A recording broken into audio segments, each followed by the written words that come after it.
Second এসএলএসটিতে 7% OBC রিজার্ভেশনের ফলে যে সমস্ত ওবিসিরা বাদ পড়ছো তারা প্রত্যেককে ইডাব্লিউএস ক্যাটাগরিতে অ্যাপ্লিকেশান অন্তত করে রাখো।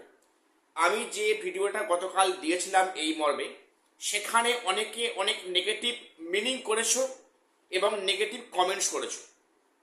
যে অনেকে বলছে যে আপনি জানেন না যে ইডাব্লিউএস ক্যাটাগরি কী কী ক্রাইটেরিয়া আছে, বা সেখানে 21 পরে সার্টিফিকেটগুলো অ্যাকসেপ্ট হবে না ইত্যাদি। দেখো, বলে রাখি, তোমরা কিন্তু আমার কথাটা মানে ভুল ব্যাখ্যা করছো। আমি সেটা নিয়ে বলছি যে কারা কারা অ্যাকচুয়ালি ইডাব্লিউএস ক্যাটাগরিতে অ্যাপ্লিকেশান নাম্বারটুকু নিয়ে রাখবে এবং কেন নিয়ে রাখবে, কোথায় কাজে দেবে আমি বলছি। এবং আজকে মেন টপিক হচ্ছে যেটা রাজ্য সরকার নাকি বা কমিশন সেপ্টেম্বরের লাস্ট উইক থেকে ইন্টারভিউর কাজ শুরু করে দিচ্ছে। ঠিক শুনেছ, প্রত্যেককে কিন্তু বাড়িতে প্রিপারেশন নেওয়া শুরু করে দাও। বিশেষ করে তোমরা যারা নতুন করে ডাক পাবে তারা অবশ্যই কিন্তু প্রিপারেশনটা আরম্ভ করে দাও। এবং আমি ক্লাস 9-10 সবাইকে বলছি, ইন্টারভিউ প্রসেস সেপ্টেম্বরের লাস্ট উইক নাগাদ শুরু হয়ে যাচ্ছে, এমনটা কিন্তু সম্ভাবনা বা খবর। আমি সেটা নিয়েও বলছি এটা অ্যাকচুয়ালি কতটা বাস্তবযোগ্য এবং গ্রহণযোগ্য। প্রথম বলি যে আগের দিন যে আমি ভিডিওটা করলাম, যে যে সমস্ত ক্যান্ডিডেটরা বাদ পড়ছে ওবিসি থেকে, তারা কিন্তু ইডাব্লিউএস ক্যাটাগরিতে অন্তত অ্যাপ্লিকেশানটুকু করে রাখো। যেটা বলেছিলাম, আমি জানি যে ইডাব্লিউএস ক্যাটাগরি কোন কোন ক্রাইটেরিয়া ফুলফিল করতে হয়, এটাও আমি জানি। 21 পরের সার্টিফিকেটটা অ্যাকসেপ্ট হয় না, যেটা গেজেটে উল্লেখ আছে। আমি তারপরেও কেন বললাম, এখানে ভুল দেখা হচ্ছে। দেখো, এটা কখনো বলতে চাইনি যে এটা সবাই অ্যাপ্লিকেশান করার যোগ্য।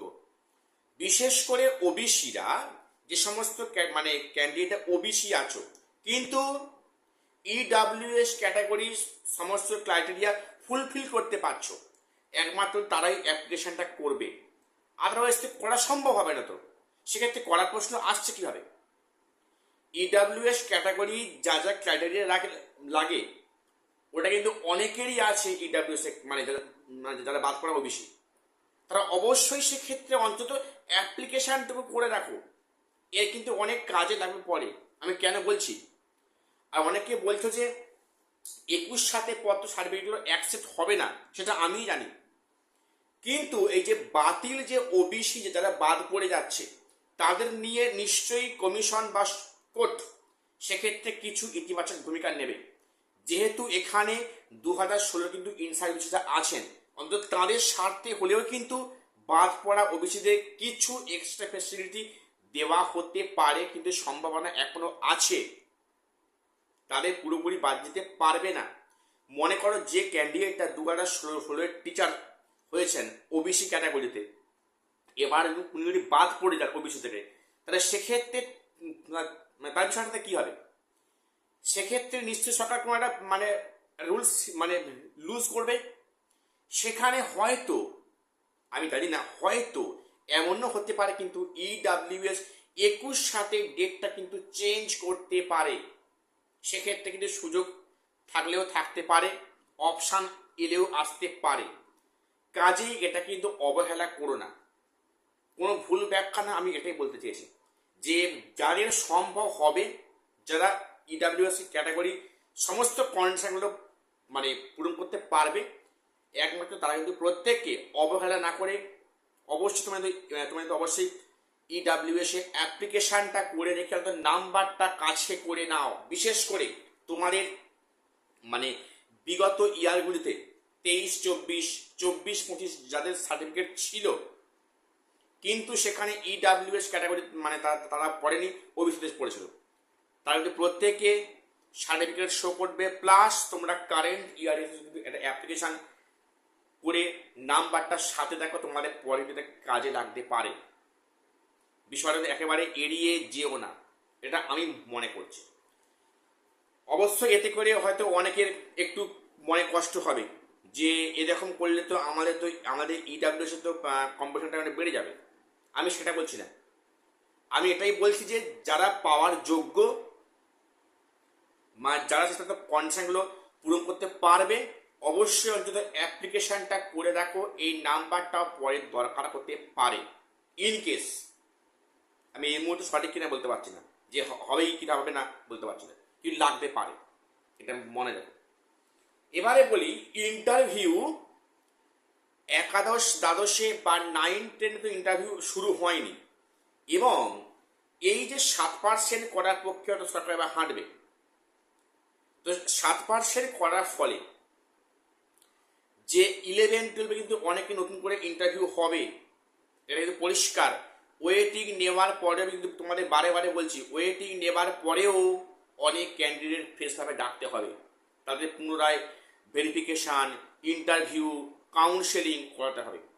আর 11-12 কাউন্সেলিং সবার করতে হবে।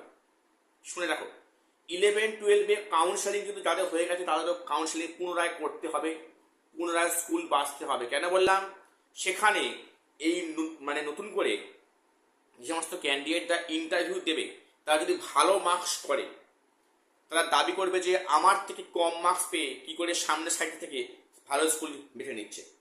কাজেই এটা কিন্তু অ্যাভয়েড করার জন্য অবশ্যই পুনরায় সবার কাউন্সেলিং হবে। মুখ্যমন্ত্রী যেটা বারে বারে বিভিন্ন জনসভায় বলছেন যে সেপ্টেম্বর মাসের শেষ নাগাদ কিন্তু সমস্ত এতে ইন্টারভিউ কাজ শুরু হবে। যেমন সেখানে 9-10 ইন্টারভিউ কাজ তো পুরো পড়ে আছে, প্লাস সেখানে অনেক নতুন করে প্যানেলে আসবে তাদের ইন্টারভিউ, অর্থাৎ ইন্টারভিউ প্রক্রিয়া কিন্তু সেপ্টেম্বর মাসেই শুরু হবে। একটা কথা পরিষ্কার, সরকার হয়তো এবারে 7% ধরেই কিন্তু ফুল ফর্মে আগাবে, যেহেতু কোর্ট থেকে আমরা দেখলাম যে কোনো হস্তক্ষেপ করেনি, অর্থাৎ এখানে অনলাইন প্রসেসে কোনো স্টে অর্ডার দেয়নি। কাজেই শুধু সরকার এবারে 7% ধরেই পুরো কিন্তু আগাচ্ছে বা আগাবে। এবং যেটা সম্ভাবনা যে সেপ্টেম্বর মাসে কিন্তু লাস্ট উইক নাগাদ এই ইন্টারভিউ সমস্ত প্রক্রিয়াগুলো শুরু হবে। তো তাই যদি হয়তো অবশ্যই ভালো অবশ্যই পদক্ষেপ, এবং সেখানে একটা পজিটিভ দিক উঠে আসছে।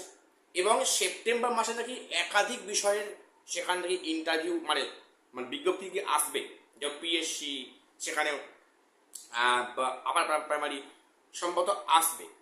কাজেই সেপ্টেম্বর মাসটা কিন্তু চাকরি প্রার্থীদের কাছে একটা ভালো সময় বলে অন্তত আমার মনে হচ্ছে।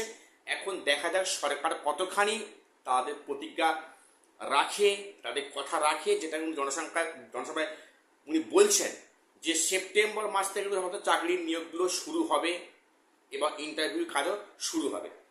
এখন দেখা যাক বাস্তবে কতটা মেলে কি না মেলে। আর শেষ করলাম, দেখা হচ্ছে পরে ভিডিও।